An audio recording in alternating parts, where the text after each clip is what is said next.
Nog om mig. Nu är det faktiskt dags för Linus Dahlander som är associate professor vid ESMT i Berlin. Take it away. Applåd. Thank you. I'm originally from Sweden, but I've been out so long that my wife sometimes makes jokes of me when I speak these kinds of presentation in Swedish. So I'm cherish the opportunity to actually do this in English. What I'm going to do is that I'm going to give an overview of the history of prize competition. I'm going to move into some transition of how you can learn from the experience from the VINNOVA project and give some examples of the different projects and also some different kinds of conclusions that you can take from this. So fire away. And by the way, I'm in ESMT, which is European School of Management and Technology in Berlin. And for those of you who have been to Berlin, knows that it's a very cool city. And I usually say that I'm the uncoolest person living in Berlin, which is sadly not far from the truth. So we should talk about why should we care about innovation contests, then talk about innovation and how we can think about the separation between solutions and problems, and also some conclusions from VINNOVA's initiative. So I think the interesting thing about innovation contests is that, as you've heard about many of these examples, is that this is an organizational form that has been around for the last 400 or 500 years. And I think in the last 20 or 30 years, many organizations have realized that their own R&D departments inside the organizations have not been sufficient to solve the kinds of problems. And one of the examples is this Tetra Pak story about how we get constrained into local search. We think about problems in the same kinds of ways, and we are not necessarily open for unexpected solutions that originate from outside the organization. So organizations that have to build different kinds of strategies to leverage the expertise and experience of people outside the organization. And one way you can do this is through an innovation contest. So what this it typically suggests is that it's sort of a broadcast search process where you can invite people outside the organization to come up with these solutions and problems that they face that can benefit the organization that actually gets some kind of rewards from it. Obviously, I don't think the innovation contest can solve all the world's problems. I think it can solve certain kinds of issues that organizations face. So I really think it begs the kinds of questions under the conditions under which prize competitions or innovation contests are actually conducive for organizations. So this is sort of a fun take of problem solving within R&D departments and innovation competitions. So with prize competitions, if we're successful, as we learned during the day, we define problem, we set different kinds of evaluation criteria, we set price, we attract solvers, and we pay for performance. So one of the benefits is obviously that we only have to pay for successful solutions that people outside the organization are coming up with. Within R&D organizations, it's typically this kind of situation. We define the problem that we're going to work on. We incentivize people, we reward them for the things that they come up with. We monitor, we motivate, we redefine problem, and we evaluate the things that the R&D employees inside the organization are coming up with. And then what we typically do is we don't pay for performance, but we typically pray for performance and hope that they're going to come up with different kinds of solutions. As many people have mentioned, there's lots of historical examples how this has been used throughout the history. So one of the most commonly used one is this longitude at sea, which was one of the most pressing scientific problems at the time. Which is typically not mentioned for this case, is that the person who actually came up with this very creative solution had to struggle for 25 years before the scientific establishment actually realized that this was a rewarding solution that could benefit the British fleet. Also, another thing that is kind of interesting about this example is that it predated that the Spanish and the Holland governments were also doing similar kinds of prizes, but were unable to come up with solutions that could actually benefit and solve this longitude at sea problem. Other sort of famous historical examples is to come up with this marvelous dome in Florence, Santa Maria del Fiore, Fermat's theorem. So he had this idea of that he just scribbled in the margin of his books that he had a wonderful solution to this theorem, and it was solved by a prize competition hundreds of years later. When famine and starvation hit Europe in the 1700s, people actually brought the potato that people thought were poisonous at the time as a solution to actually solving starvation in France. Canned food is also something that came out of these old contests. The margarine prize that Napoleon used again to solve starvation in France. And also in the 1900s, there were tons of prizes about transportation to actually get the transportation between different destinations much quicker than they used to be in the past. There are also a number of things that, even though they were so common back in the history, if you talked about innovation contest 20 years ago, and I bet you if someone asked you about prize competition 10 years ago, most of you would not have known what an innovation contest actually was. And there were a number of reasons for why this sort of fell into, that people forgot about them essentially. And one reason is that the patent system emerged and became very popular, so this became a very sort of quick way of rewarding potential inventors. Also in the middle, between the First War and the Second World War, R&D labs was something that came up with different kinds of solutions.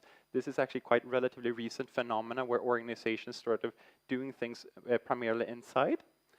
And also government grants and contracts was something that governments were coming up with and sort of replacing the idea of using innovation contests, because governments were very early to realize that prize competition could be important, and that government grants and contracts sort of replaced these things.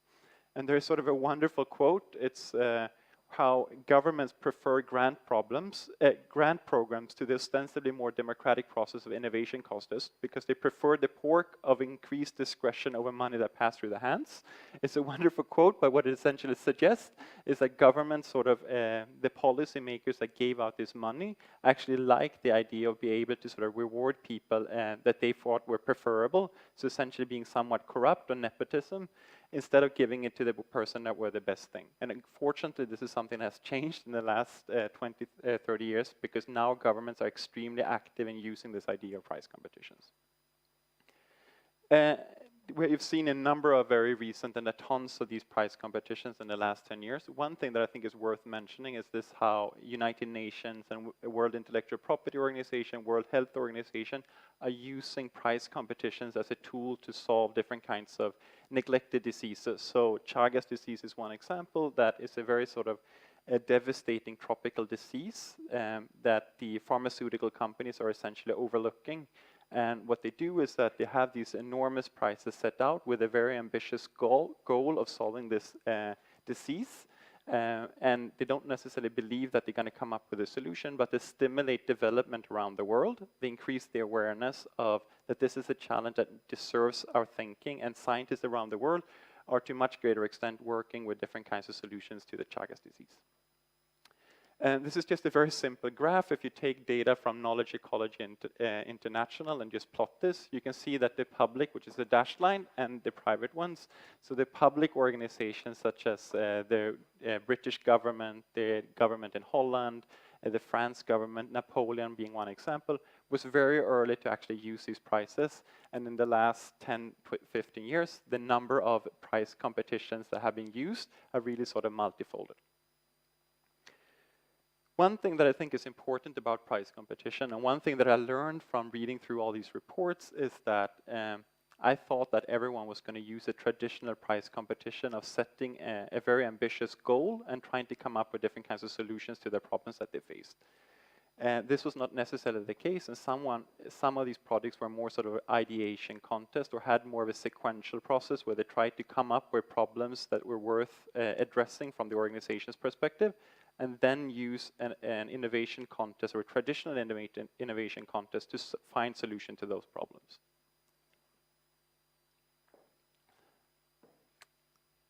So I think one of the idea of innovation is sort of a very simple explanation, is that innovation is about combining different kinds of pressing problems that we have and coming up with solutions to those problems.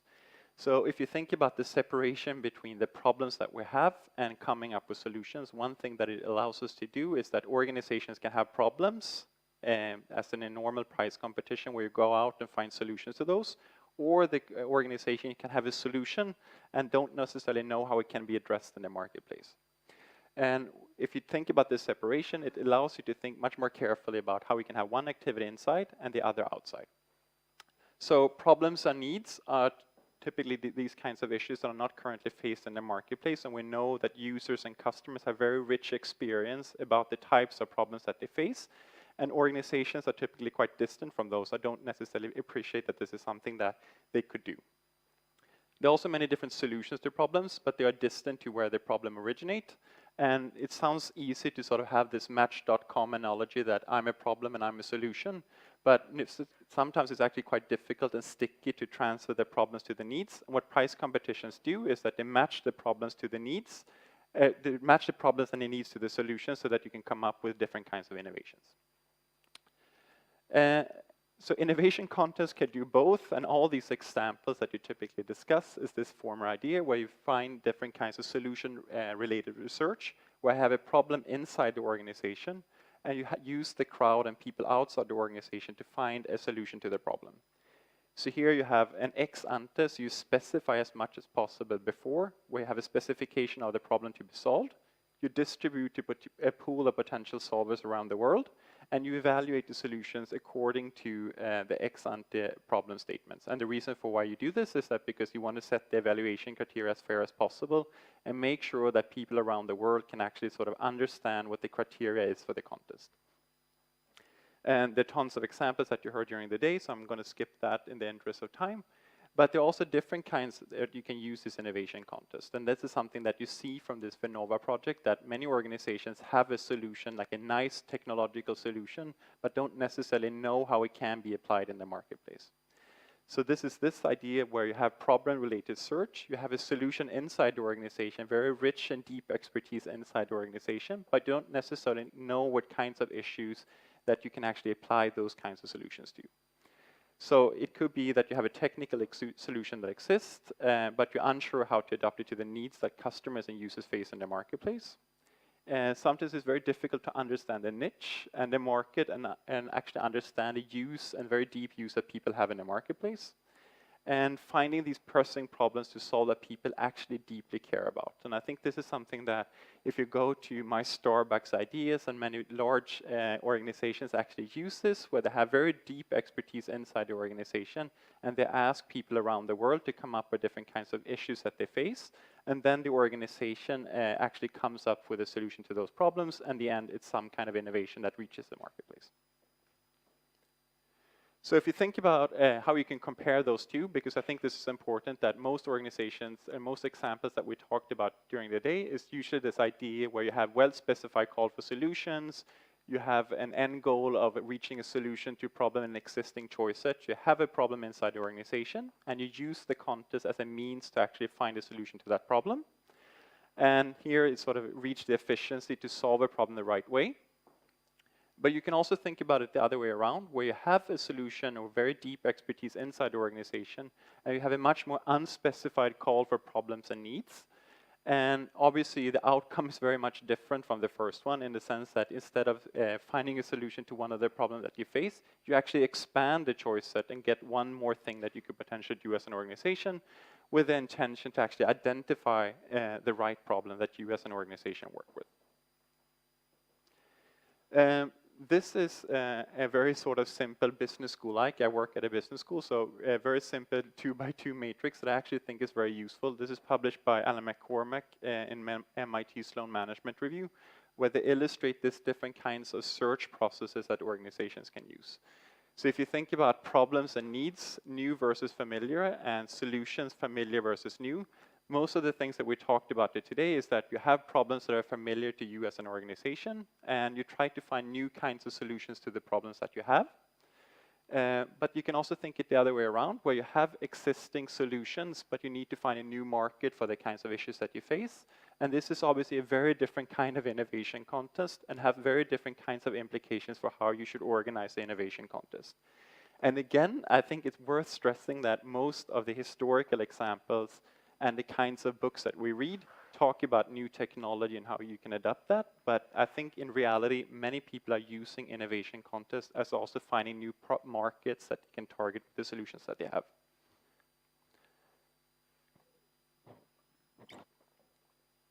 So one of the nice things about the Nesta book is that it discusses the different kinds of stages that you have to go through when organizing an innovation contest. And I wanted to sort of just go through some of these stages, talking about how you define problems, how you broadcast, attract, and select different kinds of solutions, to make this point that actually organizing a problem search related process and looking for solutions are actually quite different and have different kinds of organizational challenges that you have to think about. So think about this in terms of definition of the task. So how can you actually define the kinds of problems that you want to work on? How are you going to broadcast them? So how are you going to find the community or crowds of solvers? How is it different, again, between problem and solution-related search? How can we attract input? So what kinds of motivations are we going to use? Are we going to have the same kinds of reward structures if you're looking for problems versus looking for solutions? How are we going to select winners? What criteria are we going to use? What kinds of challenges are likely to surface depending on if you're looking for problems versus looking for solutions? So the Einstein quote, I don't think anyone mentioned this today, but it typically comes up when someone is presenting about innovation contests. But it has this wonderful quote that if I had an hour to solve a problem, I spend 55 minutes thinking about the problem and 5 minutes thinking about solutions. And I think this is actually a very nice way of thinking about these kinds of issues, and also speaks to much bigger literature in the innovation literature about how essentially most organizations are moving much more to think about the kinds of problems that they have, which are really like the most pressing problems that you can work with. And is this problem that you have and the big issues that you face as an organization, is it sort of suitable to use the in-house engineers and the in-house expertise that you have versus using open forms? It's not necessarily the case that reaching out to the public is the best solution to really think about these kinds of challenges. And how is it different between if you were looking for solutions versus looking for problems? Many people have talked about this idea that it's very nice to be open and have problem statement that appeal to broad audiences, that you can find unexpected solutions around the world. And sometimes these solutions come from very different expertise from where the problem originates. And there's lots of academic work that talks about how the problem statement is a representation of the solution space. And one thing that is you can hear everyone talk about today is that it's a very lengthy process to define the problem. And even if it's a very lengthy process and VINNOVA is giving lots of money to sort of the planning stage, it's typically the case that you could actually spend even more time up front to actually think through the kinds of issues that you face. So I think the challenge here is that you want to be broad to appeal to diversity, but you also don't want to be too broad in the sense that you have very ill-defined problems where you get solutions that are just taking too much time to work on. And because what happens then, if you have very broad problems, then you increase the selection burden by having thousands and thousands of suggestions to pick between. And this is something that you really have to think very carefully about. For problem-related search, what organizations typically do is that obviously to set this up, it's much lower cost because you can spend much less time up front to actually think about the kinds of things that needs to be solved. You don't need 50 pages of contest rules. You can have much less time that you spend up front to actually initiate these kinds of competitions. Many people have talked about, so should you use your own crowd versus using an intermediary such as Nine Sigma, Innocentive, Yet2.com, and so forth.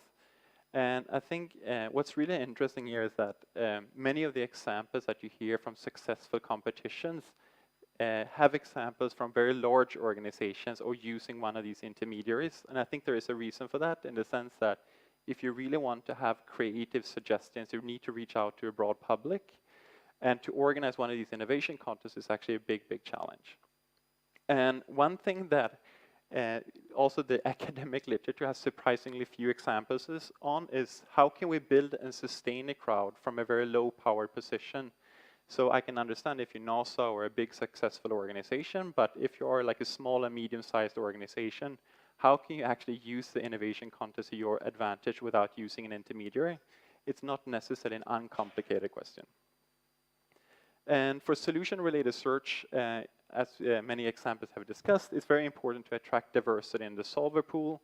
And also one of the reasons for why these intermediaries exist in the first place is that they facilitate trust in the sense that for both parties, so the company don't necessarily have to address that this is the big challenge that we're working on and we have this big problem.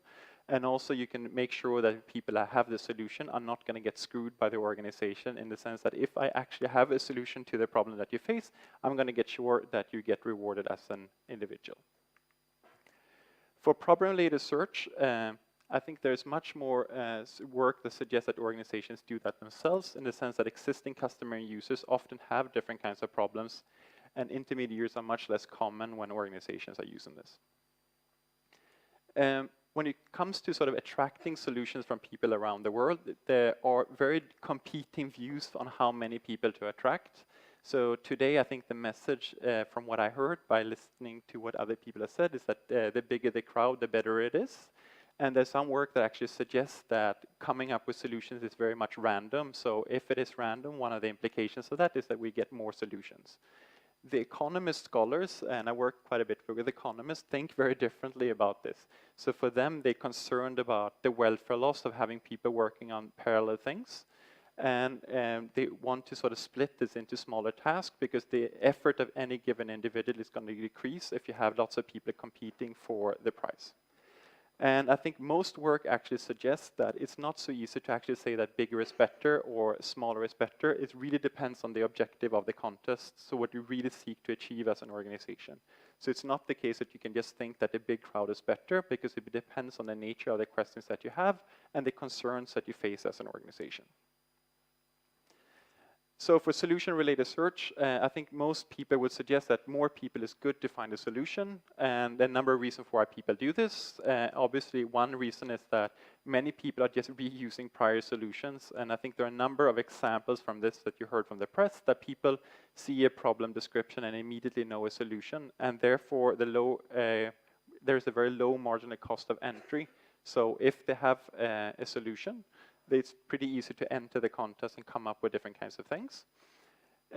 Another reason for, I think lots of field experimental work suggests, is that many individuals, just because you appeal to very diverse audiences, and one reason for why people really engage with this is that you're typically blind for competition from distant realms. So if you have a problem that originates in chemistry and you're a chemist, you can typically see the kinds of solutions that would exist in chemistry, but it's very hard for you to sort of imagine what happens in physics, for example, that could be used to solve exactly the same kind of issue. In problem-related search, there are much lower rewards to winners, and it's very difficult to have fair evaluation criteria. And I think we've seen that in a few examples today as well, that people are using non-monetary incentives, such as being listed among the top 10 finalists. And you have a much wider reward distribution to attract people and not a single winner. So I think here you have a much steeper reward distribution where like one winner takes it all, versus here you have a much flatter distribution to sort of encourage effort around the world. And obviously this is not easy, and I think this idea of having problem-related search typically leads to problems, and we heard a few success stories, but I actually know many organizations that struggle with this, and where the whole community and the crowd actually turned against the organization. And this is one where Moleskine actually reached out to the public in a design contest, and one of the responses was this: don't pee on my profession and tell me it's a design contest. So people got extremely upset, and there was a Facebook page actually trying to go against the Moleskine calendars for coming up with this idea of a design contest. And there are tons of these examples of organizations that have actually been unsuccessful and turning off people in the community. One idea of prize competitions is that eventually you're going to have to select between the solutions that you have. And what we know from research is that selection actually requires some kind of decision criteria. And sometimes if the problems are ill-defined, you get up with a matter of taste, and it's really difficult to actually pick a clear winner. And it's not obvious who's actually going to be the person coming up with the best solution. And what some new research actually suggests is that the selection burden increase and also change when organizations have more things to pick between. So one of the common examples is British Petroleum, that reached out to the public in the Deepwater Horizon crisis and had 120,000 suggestions. And obviously to sift through 120,000 suggestions becomes a huge burden on the behalf of the organization.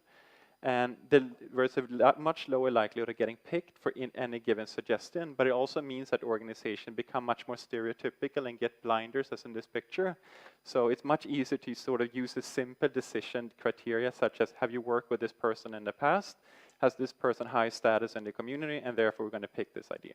So it's not necessarily the case that just get lots of people to come up with suggestions is going to be beneficial when you think about these kinds of challenges.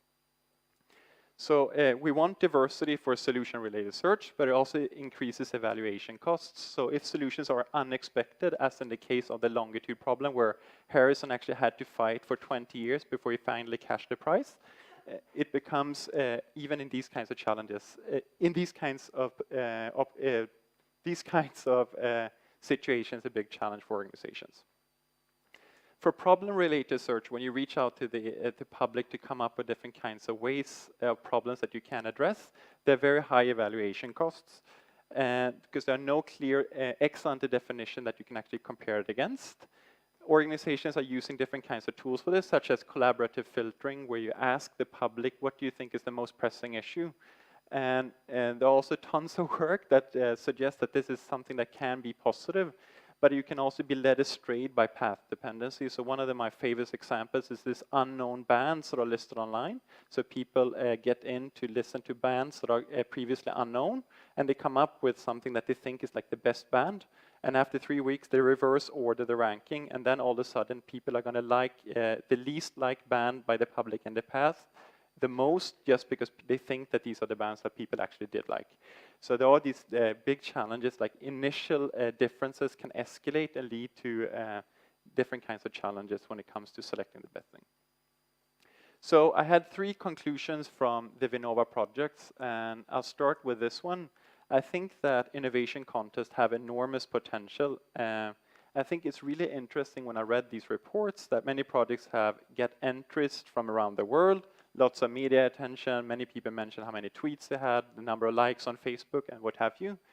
But it's also one thing that is sort of a common observation across these ones, is that many people are also concerned that they didn't get enough contributions. And I think there's a huge success bias in earlier work, so I think maybe the reference frame is not necessarily the best to be compared against one of these large successful organizations. I think most organizations are actually going to struggle to get many initiatives, and you cannot just judge how successful one of these contests is independently of the contest type. So if you have a solution-related search, is it a very sort of well-defined and small problem? You're obviously not going to get the same number of contestants. If it's a problem-related search, is it a mass market or a niche market?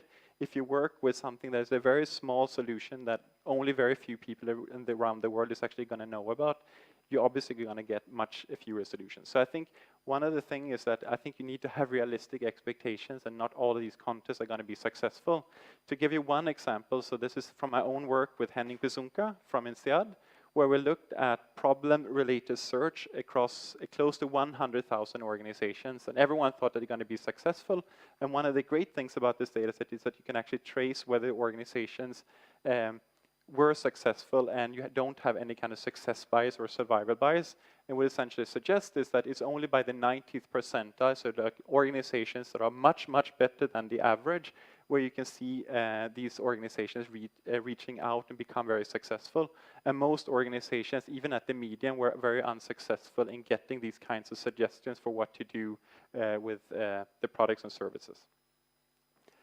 I think another thing is sort of this idea of appreciate the difference between problem and solution-related search for innovation. And I think when starting this, I had this idea that all of these are going to be very clear solution-related search. You're going to come up with different kinds of solutions.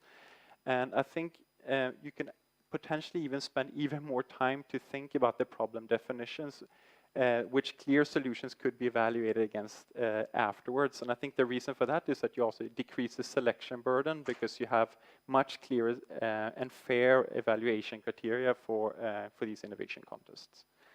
One thing that was, I think, is also something that many of these initiatives use is this mixed sequential process, where you have a first contest about finding different kinds of problems to address with crowd voting and juries, and also then a second contest about finding solutions to those problems. And I think VINNOVA has done a very good job in this, but I think encourage even more effort up front, or prototyping, as Vicky mentioned, to actually sort of spend more time initially can save a tremendous cost afterwards, and also making sure the organizations are not getting bad press by actually not getting the number of problems and solution entries that they were expecting a priori. I have one concluding thing, and that's the idea of using experiments. I think what I learned from this initiative is that I think these workshop and education, and I love the Nesta booklet. I think even more could be done to think about what you can learn from these kinds of experiments. So I think one thing that we know about innovation contests is that there are tons of things that we don't know. But fortunately, we actually know how to figure this out. I think it's extremely useful to think about different kinds of counterfactuals and ask the what-if kinds of questions. So every day when you go to the web, you're subject to being part of probably like 100 experiments if you surf during the day at the workplace. And I think you can actually think much more carefully about how you can use these experiments to have different kinds of random assignment when you ask people to contribute to figure out what's more efficient. Is it more efficient to expose them to the peer group? Is it more efficient to use one mechanism over the other? And to have these kinds of random assignment with control and treatment groups where the latter receives additional information, that's something that's being used. I know for NASA with Kevin and Karim and these people are using this, but I think many organizations, even in Europe, could be much more strategic about doing this, because then you can come up with evidence that is actually have causal interpretation, so you know that one mechanism trumps over the other. And it's a lost opportunity to actually not use that to a much greater extent. On that note, I realize that I'm almost exactly on time, and thank you for your attention.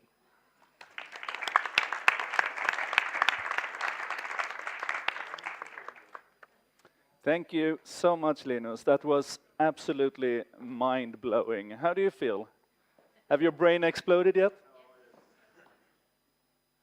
Do I get a battery? You are going to get a battery. I just have to, refocus. I think just the fact that innovation contests is a research field shows that we need knowledge to be successful, right? We need knowledge about the field to be successful.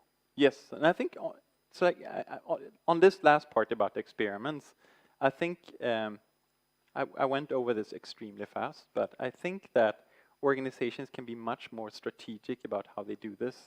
And there are a number of companies, especially in the US, that they expose different kinds of the target groups for certain kinds of information. And that allows them to get much better interpretation. So how can we actually encourage people outside the organization to come up with good solutions? And I think that's something that many organizations could be much more strategic about and actually use this as a tool to improve over time. Cool. We're going to bring that with us into the panel that is going to start briefly. But first, I want to give you a battery. Thank you very much, Linus. I'm so keen on this battery. Yeah. I'm going to. I think we have two for you. So the reason I'm so keen on this battery is that after reading these project reports, I really wanted to think about different kinds of applications for the battery. But I think maybe you thought there was a fuel cell in that bag. Okay, no, I don't know. We'll see about that. Okay. Give Linus a warm hand.